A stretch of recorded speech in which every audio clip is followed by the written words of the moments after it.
Father Joseph is celebrating with me. He's a student also he's from Vietnam, and you have seen him before. I forgot to mention earlier that it is also his feast day because his name is Joseph. So, bon onomastico, Father Joseph. Good morning, and welcome to the Pilgrims of Hope who are coming over. Let us continue our reflection on love, which I started yesterday, when in the gospel yesterday we heard the very famous sentence from the Gospel of John. God so loved the world that He gave His only begotten Son. In the gospel of today, we heard the Father loves the Son and has given everything over to Him. The Father loves the Son. You know, I think if there is one very much abused word in the English vocabulary is the word love. We use it very often, and yet we mean different things. We say, I love the weather. No? Of course, not this weather. No? Some other weather. No? I love the weather. But are you willing to die for the weather? Are you willing to give everything for the weather? Or you say, I love pizza. I love my dog. Are you willing to die for pizza? Are you willing to give everything for pizza? See, we use the word love, and yet we mean different things. But what is love? What is love? It is not emotional.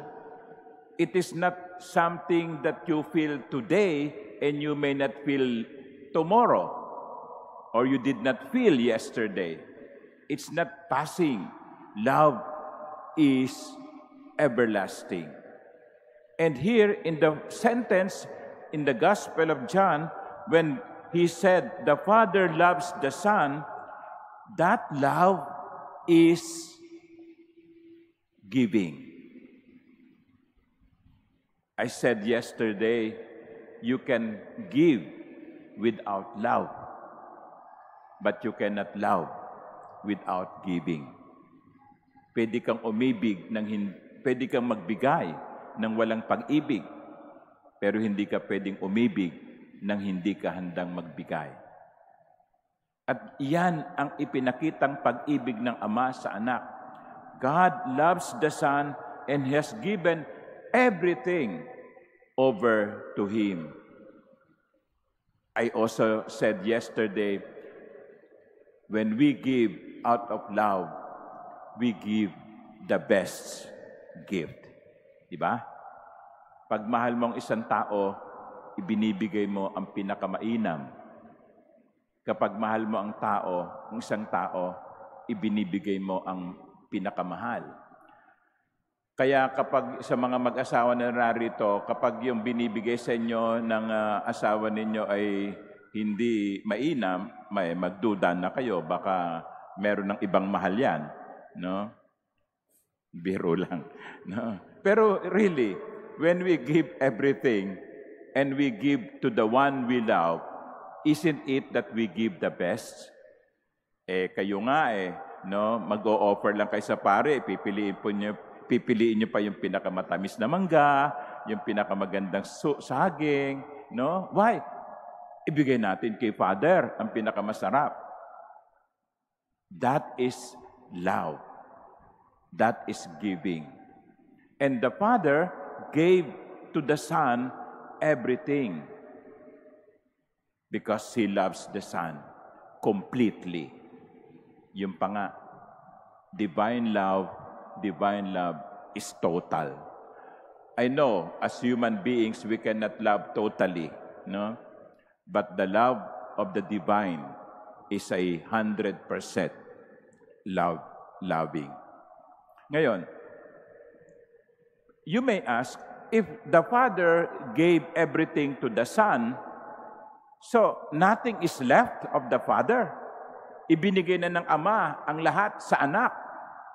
E di wala nang natira sa anak, sa Ama. No? Ibinigay ng lahat. Hindi. You know, that is the beauty of divine love.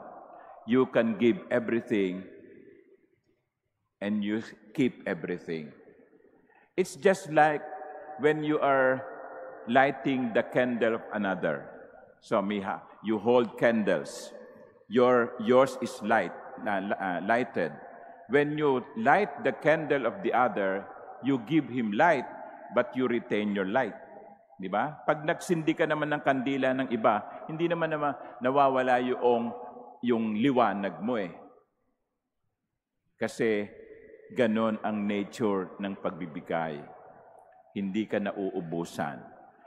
In fact, in the example of lighting candle of another, you benefit also, no? You benefit also from the light of that kasi it becomes,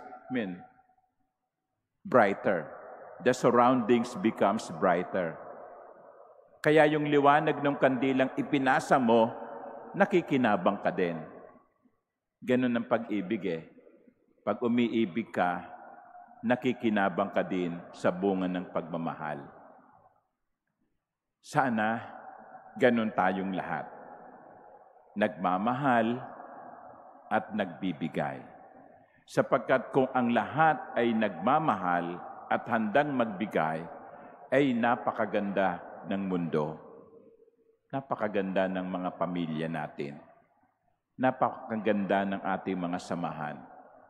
If each and every member of the family will love like the Father loves the Son, it will be a very harmonious family. Ang problema lang, hindi lahat nagmamahal katulad ng Ama. Yung iba, ang minamahal lang ang sarili. Kaya magulo ang mundo kasi hindi tayo nagmamahal katulad ng pagmamahal ng Ama sa anak. My dear brothers and sisters, this morning, we are being given a model of how to love and how to give. The model of the Father's love to the Son that gives totally. Let us pray for one another that we may more or less be similar to the love of the Father to the Son. It may not be complete and it may not be perfect, but at least we should strive to love like the Father loves the Son. Amen.